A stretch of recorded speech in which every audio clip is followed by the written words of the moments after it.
الحمد لله نحمده ونستعينه ونستغفره ونؤمن به ونتوكل عليه ونعوذ بالله من شرور أنفسنا ومن سيئات أعمالنا من يهده الله فلا مضل له ومن يضلله فلا هادي له ونشهد أن لا إله إلا الله وحده لا شريك له ونشهد أن سيدنا محمدا عبده ورسوله أما بعد قال الله تبارك وتعالى في القرآن المجيد وقال الرسول يا رب إن قوم اتخذوا هذا القرآن مهجورا وعن أبي هريرة رضي الله عنه قال رسول الله صلى الله عليه وسلم ما اجتمع قوم في بيت من بيوت الله يتلون كتاب الله ويتدارسونه بينهم إلا حفت عليهم الملائكة وغشيتهم الرحمة وذكرهم الله في من عنده أو كما قال صلى الله عليه وسلم۔ معزز و مکرم محترم المقام عزیز ساتھیوں، بھائی تھوڑا مل کے بیٹھ جائیں۔ ہر چیز کے کچھ اصول اور آداب رہتے ہیں، اگر ان اصول اور آداب کی رعایت کی جائے تو پھر اس چیز کے اندر حسن پیدا ہو جاتا ہے اور اللہ تبارک و تعالی اس کے اندر برکتیں پیدا فرماتے ہیں۔ اور مجلس کا سب سے پہلا ادب یہ ہے کہ سب لوگ مل کر بیٹھیں، اس لیے سب لوگ مل کر بیٹھ جائیں۔ اللہ تبارک و تعالی کا ہم پر خصوصی فضل اور احسان ہوا کہ اللہ تبارک و تعالی نے ہم سب کو اپنے پیغام یعنی قرآن مجید کو سمجھنے کے لیے، قرآن کریم کے معانی کو سمجھنے کے لیے ایک جگہ جمع فرما دیا، اور یقیناً یہ اللہ تبارک و تعالی کا فضل ہے، ورنہ آدمی چاہ کر اپنی طاقت کے ساتھ کچھ نہیں کر سکتا۔ دنیا میں کتنے ہی مسلمان اور ایمان والے ایسے مل جائیں گے جن کو پہلا کلمہ اور سورہ فاتحہ بھی نہیں آتی۔ تو میرے عزیز ساتھی، یہ جو مجلس ہے اور یہ جو ہمارا بیٹھنا اور جمع ہونا ہے، یہ محض اللہ تبارک و تعالی کا فضل ہے۔ اس پر ہمیں اللہ تبارک و تعالی کا شکر ادا کرنا چاہیے، کیونکہ اللہ تبارک و تعالی کی عادت یہی ہے اور اللہ تبارک و تعالی کا فیصلہ ہے لئن شکرتم لازیدنکم، اگر شکر کرو گے تو میں بڑھا کر دوں گا۔ اس لیے ہمیں اس نعمت کی اور اس مجلس کی قدردانی کرنا ہے، اور اس کی قدر یہی ہے اور اس کا شکر یہی ہے کہ ہم یہاں پر اہتمام کے ساتھ بیٹھیں اور جو باتیں سامنے آئیں ان پر عمل کریں اور دوسروں تک پہنچائیں۔ میرے عزیز ساتھیوں، ہمارا یہاں بیٹھنا قرآن کریم کی تفسیر کے لیے بیٹھنا ہے۔ اب قبل اس کے یعنی اس سے پہلے کہ ہم قرآن کریم کی تفسیر شروع کریں، اس سے پہلے کچھ چیزوں کا سمجھنا ضروری ہے تاکہ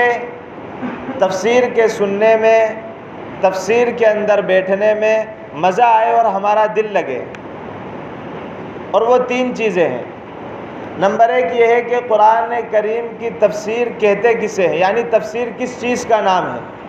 ایک یہ سمجھنا ہے۔ دوسرا یہ ہے کہ جب ہم تفسیر کے لیے یہاں پر بیٹھیں گے تو یہاں پر بیٹھنے میں ہمارا فائدہ کیا ہے۔ جب ہم قرآن کریم کی تفسیر کے لیے یہاں وقت دیں گے، اتنا اہم وقت ہے، رمضان المبارک کا وقت ہے، ظہر کے بعد کا وقت ہے، آدمی کو پیاس لگنے لگتی ہے، بھوک لگنے لگتی ہے، اس کے اندر ہم اتنا قیمتی وقت یہاں پر بیٹھیں گے تو اس بیٹھنے کا فائدہ کیا ہے۔ نمبر 3 ہمیں یہ سمجھنا ہے کہ تفسیر یعنی قرآن کریم کی تفسیر ضروری کیوں ہے، ہم اس کے لیے وقت کیوں دے رہے ہیں، انتظامیہ نے اس کا انتظام کیوں کیا ہے۔ تو قرآن کریم کی تفسیر انسان کے لیے، ایمان والوں کے لیے، امت مسلمہ کے لیے ضروری کیوں ہے، یہ 3 باتیں ہم سمجھیں گے اور آج کی تفسیر ختم ہوگی انشاءاللہ۔ میرے عزیز ساتھیوں، سب سے پہلے ہمیں یہ سمجھنا ہے کہ قرآن کریم کی تفسیر کہتے کسے ہیں۔ قرآن کریم یہ ایمان والے کے لیے بلکہ دنیا کے اندر جتنے بھی لوگ پیدا ہوتے ہیں سب کے لیے اللہ تبارک و تعالیٰ کی طرف سے ہدایت نامہ ہے، یعنی اس کے اندر اللہ تبارک و تعالیٰ نے زندگی گزارنے کے اصول بتائے ہیں۔ تو یہ قرآن تمام لوگوں کے لیے ہدایت نامہ ہے اور اللہ تبارک و تعالیٰ کا پیغام ہے۔ تفسیر کے اندر ہمیں یہ بات سمجھنا ہے کہ اللہ تبارک و تعالیٰ، تفسیر اس بات کو کہتے ہیں کہ اللہ تبارک و تعالیٰ اپنے پیغام کے اندر یعنی قرآن کریم کے اندر بندوں سے، امت مسلمہ سے، ایمان والوں سے اور لوگوں سے کیا چاہتے ہیں، اس بات کو وضاحت کے سامنے اس بات کو وضاحت کے ساتھ بیان کرنا، ایک ایک چیز کو سمجھانا، اس کا نام تفسیر ہے۔ یعنی اللہ تبارک و تعالیٰ جو کچھ قرآن کریم کے اندر اپنے بندوں سے، امت مسلمہ سے اور دنیا کے تمام لوگوں سے، چاہے وہ مسلم ہوں چاہے وہ غیر مسلم ہوں، ایمان والے ہوں چاہے ایمان والے نہ ہوں، تمام لوگوں سے جو بات چاہتے ہیں اس بات کو کھول کھول کر بیان کرنا اور سمجھنا، اس کا نام تفسیر ہے۔ میرے عزیز ساتھیوں، صحابہ رضی اللہ عنہم اجمعین قرآن کریم جب تلاوت کرتے تھے اور جب یاد کرتے تھے تو ایک ایک چیز کو سمجھتے ہوئے یاد کرتے تھے۔ اگر ہم آج کے دور کے اندر غور کریں اور ہم دیکھیں تو اس دور کے اندر جو ادنا سے ذہن والا بچہ بھی ہوتا ہے وہ کم سے کم 3 سال کے اندر قرآن کریم حفظ کر لیتا ہے۔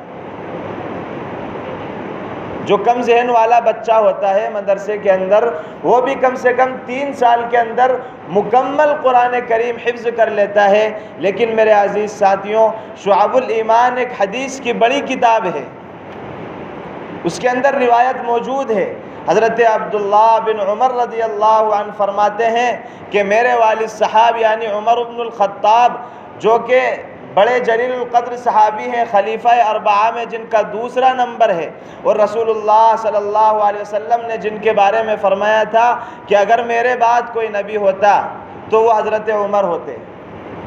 تو حضرت عمر کے بارے میں ان کے بیٹے حضرت عبداللہ بن عمر فرماتے ہیں، شعب الایمان کے اندر یہ حدیث موجود ہے کہ میرے والد صاحب نے سورہ بقرہ 12 سال کے اندر یاد کی۔ کتنے سال کے اندر؟ 12 سال کے اندر۔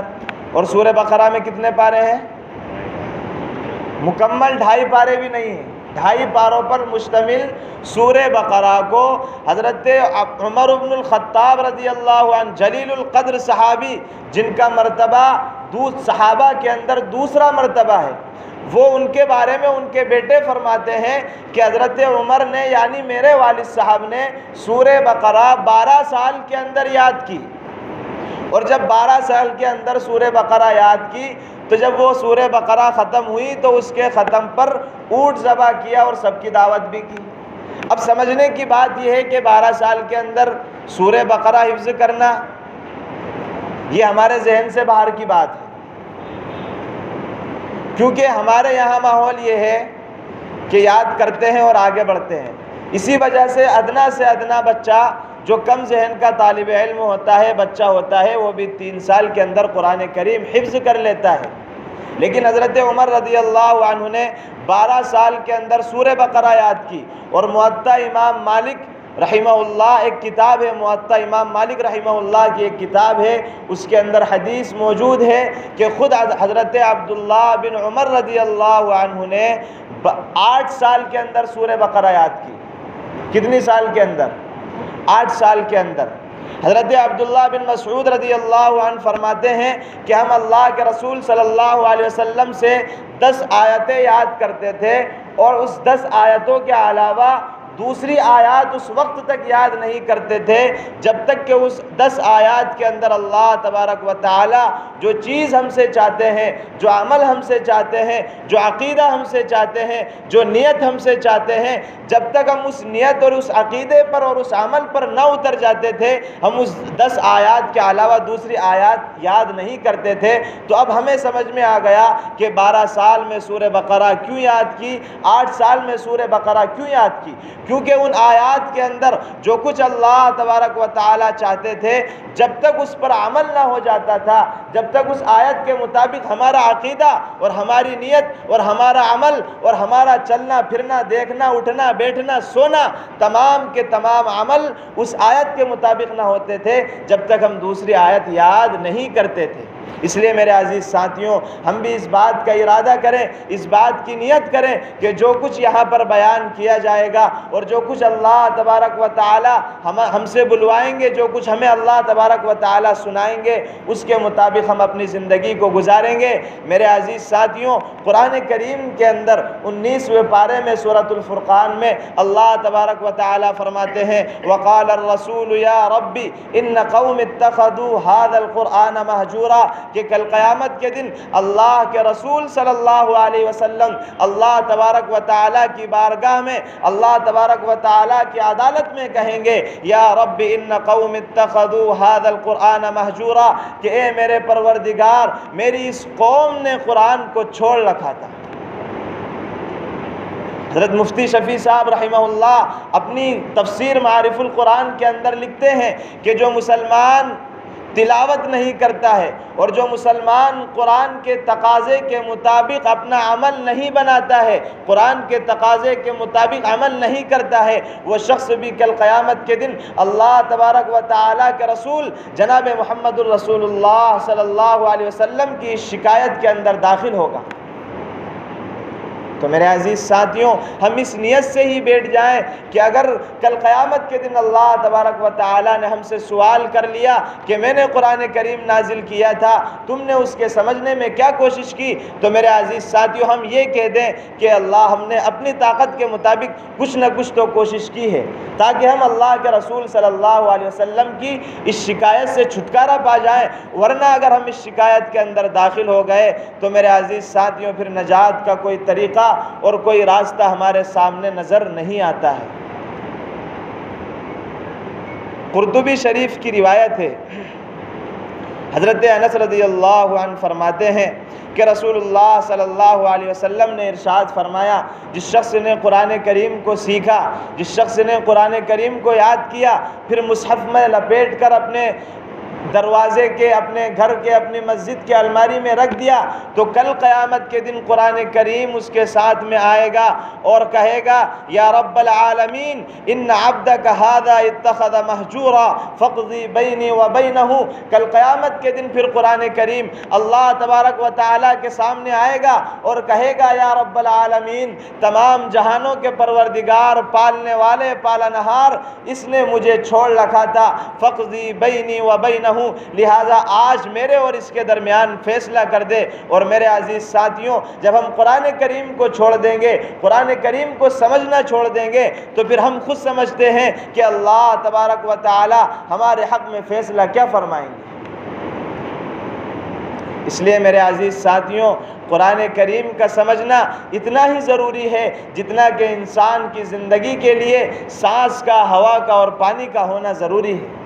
ایک مسلمان کے لیے اور اللہ تبارک و تعالیٰ کو ماننے والے کے لیے قرآن کریم کا سمجھنا اتنا ہی ضروری ہے۔ دوسری بات ہمیں یہ سمجھنا ہے کہ قرآن کریم کی تفسیر ضروری کیوں ہے۔ اس کو ذرا پیچھے سے سمجھیں کہ اللہ تبارک و تعالیٰ نے تمام انسانوں کو، جناتوں کو اور کائنات کے ذرے ذرے کو پیدا فرمایا۔ خلق السماوات والارض وما بینہما فی 6 ایام، پوری کائنات کو 6 روز کے اندر پیدا فرمایا۔ اور کمپنی کا کوئی بھی شخص یا دنیا کا کوئی بھی شخص ہو، 1 پیسے کی چیز بھی بیکار پیدا نہیں کرتا۔ ایک پیسے کی چیز بھی بیکار پیدا نہیں کرتا۔ تو اللہ تبارک و تعالیٰ نے بھی انسان کو بیکار پیدا نہیں کیا ہے۔ فرمایا فَحَسِبْتُمْ أَنَّمَا خَلَقْنَاكُمْ عَبَثًا وَأَنَّكُمْ إِلَيْنَا لَا تُرْجَعُونَ، کیا تم سمجھتے ہو کہ اللہ تبارک و تعالیٰ نے تمہیں بیکار پیدا کر دیا؟ بات ایسی نہیں ہے، بلکہ اللہ تبارک و تعالیٰ نے ایک مقصد کے ساتھ پیدا کیا ہے، اور اس مقصد کو بھی بیان فرمایا وَمَا خَلَقْتُ الْجِنَّ وَالْإِنسَ إِلَّا لِيَعْبُدُونَ، کہ میں نے جناتوں کو اور انسانوں کو محض اپنی عبادت کے لیے پیدا کیا ہے۔ تو اللہ تبارک و تعالیٰ نے ہمیں اپنی عبادت کے لیے پیدا کیا ہے، اور عبادت نام ہے الطاعۃ مع الخضوع، فرما برداری کے ساتھ، خضوع کے ساتھ، عاجزی کے ساتھ کسی کی طاعت کرنا، کسی کی فرما برداری کرنا، کسی کی مان کر چلنا، اس کا نام عبادت ہے، اس کا نام اطاعت ہے۔ اور ہم اللہ تبارک و تعالیٰ کی عبادت اور اللہ تبارک و تعالیٰ کی اطاعت کیوں کرتے ہیں؟ ہم اللہ تبارک و تعالیٰ کی عبادت اور اللہ تبارک و تعالیٰ کی اطاعت کیوں کرتے ہیں؟ تاکہ اللہ تبارک و تعالیٰ ہم سے راضی ہو جائیں،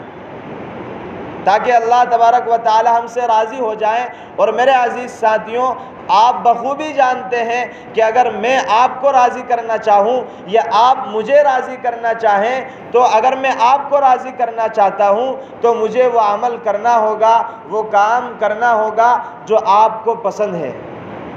اور اس کام سے رکنا ہوگا جو آپ کو ناپسند ہے، تب جا کر آپ مجھے پسند کریں گے یا میں آپ کو پسند کروں گا۔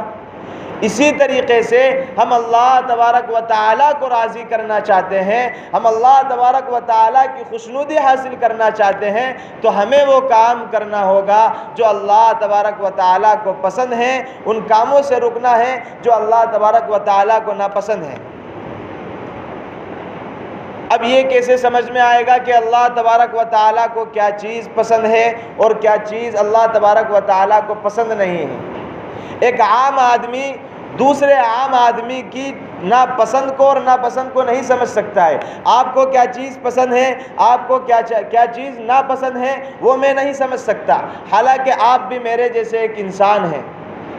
تو یہ چیز ہم اس وقت تک نہیں سمجھ سکتے جب تک کہ آپ خود بیان نہ کر دیں کہ مجھے یہ چیز پسند ہے اور مجھے یہ نہ چیز پسند ہے۔ میرے عزیز ساتھیوں، اللہ تبارک و تعالیٰ کی ذات سب سے جلیل القدر ذات ہے، اور اللہ تبارک و تعالیٰ کا مرتبہ، اللہ تبارک و تعالیٰ تمام انسانوں کے پیدا کرنے والے ہیں، تمام کائنات کے پیدا کرنے والے ہیں۔ تو ہم اللہ تبارک و تعالیٰ کی پسند کو اور ناپسند کو کیسے سمجھ سکتے ہیں جبکہ ایک عام آدمی کی پسند اور ناپسند کو نہیں سمجھ سکتا ہے؟ اس کے لیے ہمیں ضرورت ہے اس بات کی کہ ہم اللہ تبارک و تعالیٰ سے باتیں لڑائیں، عشق لڑائیں، لیکن ہر ایک میں یہ صلاحیت نہیں ہے کہ وہ اللہ تبارک و تعالیٰ کے سامنے باتیں کرے۔ اس کے لیے اللہ تبارک و تعالیٰ نے اپنے رسولوں کو پسند کیا اور اپنے رسولوں کو منتخب کیا اور اختیار کیا، پھر وحی نازل فرمائی، یعنی قرآن کریم اور احادیث کو نازل کیا، اور قرآن کریم کے اندر اور احادیث کے اندر اللہ تبارک و تعالیٰ نے کھول کر چیزوں کو بیان کر دیا کہ یہ چیز ہمیں پسند ہے اور یہ چیز ہمیں ناپسند ہے۔ تو میرے عزیز ساتھیوں، ہمیں یہ چیز جاننے کے لیے کہ اللہ تبارک و تعالیٰ کو کیا پسند ہے، اللہ تبارک و تعالیٰ کو کیا ناپسند ہے، قرآن کریم کا سمجھنا ضروری ہے۔ تو میں سمجھتا ہوں کہ یہ بات سمجھ میں آ گئی ہوگی کہ قرآن کریم کی تفسیر ضروری کیوں ہے۔ اب تیسری بات اور آخری بات یہ ہے کہ ہمیں یہاں بیٹھنے سے فائدہ کیا ہوگا۔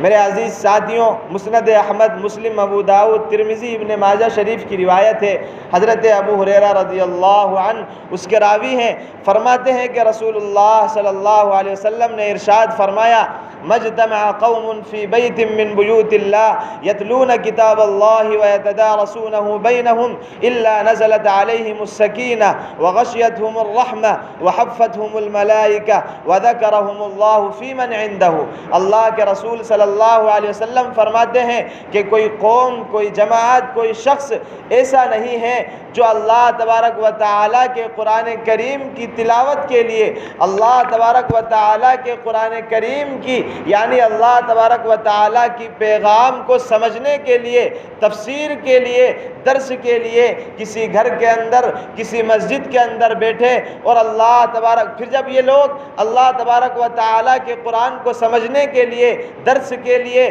کسی گھر کے اندر، اللہ تبارک و تعالیٰ کے گھر کے اندر بیٹھتے ہیں تو کیا ہوتا ہے میرے عزیز ساتھیوں؟ اللہ کے رسول فرماتے ہیں نزلت علیہم السکینہ وغشیتہم الرحمہ، اللہ تبارک و تعالیٰ کی خصوصی رحمت، اللہ تبارک و تعالیٰ کی خصوصی توجہ